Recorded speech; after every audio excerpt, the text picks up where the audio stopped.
আসসালামু আলাইকুম ওয়া রাহমাতুল্লাহি ওয়া বারাকাতুহু। কিয়ামত অর্থ মহাপ্রলয়, পুনরুত্থান। পুনরুত্থানের পর হিসাব কিতাব হবে। এ প্রসঙ্গে ইরশাদ হয়েছে, নিশ্চয় তাদের প্রত্যাবর্তন আমারই নিকট, অতঃপর তাদের হিসাব নিকাশ আমারই দায়িত্ব।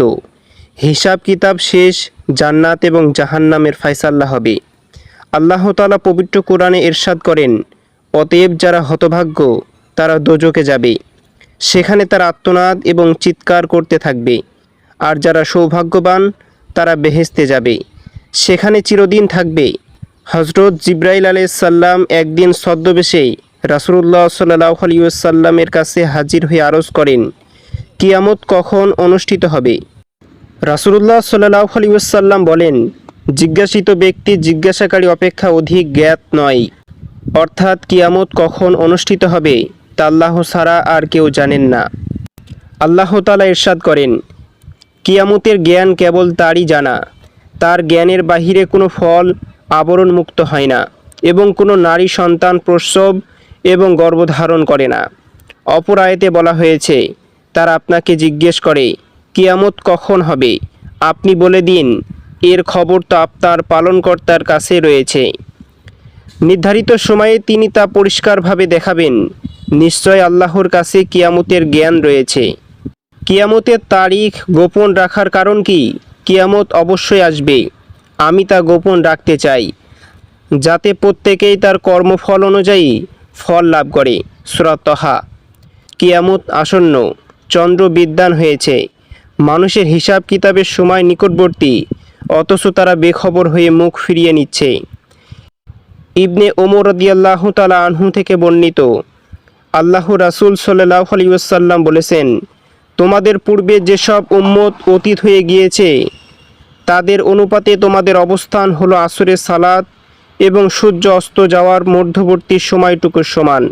নবীজি সাল্লাল্লাহু আলাইহি ওয়াসাল্লাম একদিন আসরের নামাজের পর কিয়ামত সম্পর্কিত লম্বা খুতবা মাগরিব সুই সুই সময় হয়ে গেল। রাবি বললেন, আমরা সূর্যের দিকে তাকাতে লাগলাম যে এখন অবশিষ্ট আছে কিনা। রাসূলুল্লাহ সাল্লাল্লাহু আলাইহি ওয়াসাল্লাম বলেন, জেনে রাখো, তোমাদের এই দুনিয়া যতটুকু অতীত হয়ে গিয়েছে সেই হিসাবে এতটুকু আমার অবশিষ্ট নেই যতটুকু আজকে এই দিনে অতিবাহিত হয়েছে, তার তুলনায় যতটুকু অবশিষ্ট আছে।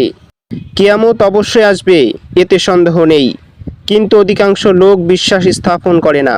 কাফেররা বলে, আমাদের উপর কিয়ামত আসবে না। বলুন, কেন আসবে না? আপনার পালনকর্তার শপথ, অবশ্যই আসবে। হে লোক সকল, তোমাদের পালনকর্তাকে ভয় করো। নিশ্চয় কিয়ামতের প্রকম্পিত একটি ভয়ঙ্কর ব্যাপার। কিয়ামতের বড় বড় আলামত এখনও পরিদৃষ্টি না হলেও ছোট ছোট আলামতগুলো এমনভাবে সর্বত্র বিস্তার লাভ করেছে যা রোধ করার ক্ষমতা কারো নেই। তার অর্থ এই নয় যে কিয়ামত বেশি দূরে নয়। কিয়ামতের আগে সামাজিক এবং নৈতিক অবক্ষয় সম্পর্কে রাসূলুল্লাহ সাল্লাল্লাহু আলাইহি ওয়াসাল্লাম ইরশাদ করেছেন, যখন লোকের আল্লাহর সম্পদকে যুদ্ধলুব্ধ মাল নিজের সম্পত্তি মনে করবে, আমানতকে নিজ সম্পদ বলে গণ্য করবে, জাকাত দেওয়াকে অত্যন্ত ভারী বোধ করবে, ধর্মীয় জ্ঞান ছাড়া অন্য জ্ঞান শিখবে, পুরুষরা নারীদের তাবেদারি করবে, সন্তান নিজের মায়ের নাফরমানি করবে, বন্ধুবান্ধব ঘনিষ্ঠ আত্মীয় বলে ধারণা করবে, আর নিজের পিতাকে দূরবর্তী লোক বলে বুঝবে, মসজিদে উচ্চস্বরে দুনিয়াবী কথাবার্তা বলবে, পাপী লোক সমাজের সর্দার হবে, নিকৃষ্ট প্রকৃতির লোক সমাজের প্রাধান্য এবং কার্যভারপ্রাপ্ত হবে, জালিমকে তার জুলুমের ভয়ে মানুষ সম্মান করবে, গায়িকা এবং বাদ্যযন্ত্র প্রচুর পরিমাণে বিস্তার লাভ করবে, মদ্যপান বেড়ে যাবে, পরবর্তী লোকেরা পূর্বপুরুষদের মন্দ বলবে।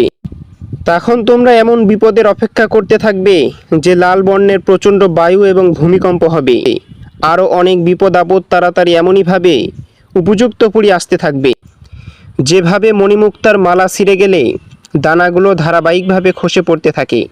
রাসূলুল্লাহ সাল্লাল্লাহু আলাইহি ওয়াসাল্লাম ইরশাদ করেন, যখন আমানতদারিতা উঠে যাবে তখন তোমরা কিয়ামত সংগঠিত হওয়ার অপেক্ষা করো। সাহাবা আকরাম রাদিয়াল্লাহু তাআলা আনহু আরজ করলেন, আমানতদারি কিভাবে উঠে যাবে? রাসূলুল্লাহ সাল্লাল্লাহু আলাইহি ওয়াসাল্লাম বললেন, আমানতদারি উঠে যাওয়ার একটি উদাহরণ হচ্ছে, যে ব্যক্তি যে দায়িত্ব পালনের যোগ্য নয় তাকে সেই দায়িত্ব দেওয়া হবে। সন্তানদের মধ্যে মা বাবার অবাধ্য ব্যাপকভাবে দেখা দেবে। মুসলমানরা বিধর্মীদের মাধ্যমে অতিরিক্ত জুলুম নির্যাতনের শিকার হবে।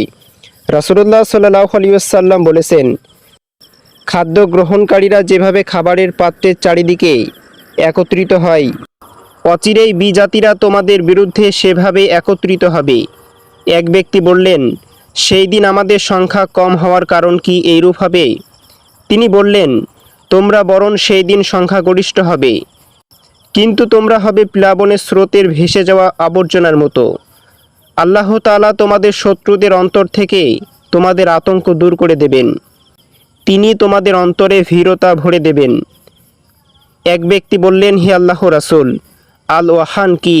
তিনি বললেন, দুনিয়ার মোহ এবং মৃত্যুকে অপছন্দ করা।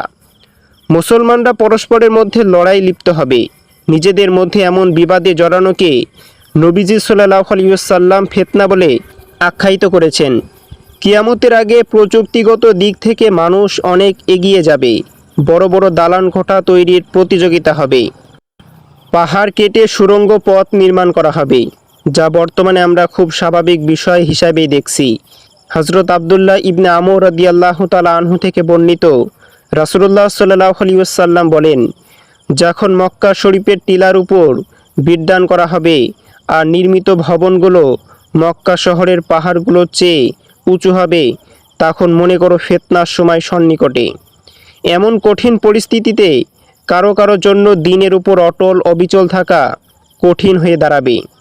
হাদিসের ভাষায়, যখন দিনের উপর অবিচল থাকা হাতের মধ্যে জ্বলন্ত আঙ্গার রাখার মতো কঠিন হবে। কিয়ামতের অন্যতম আলামত হচ্ছে হঠাৎ মৃত্যুর সংখ্যা বৃদ্ধি পাবে। উল্লেখিত আলামতগুলো বর্তমান যুগের সাথে ভালোভাবে মিলিয়ে দেখলে বোঝা যায় কিয়ামত আসলেই সন্নিকটে। আল্লাহ তাআলা আমাদের সতর্ক হওয়ার তৌফিক দান করুন।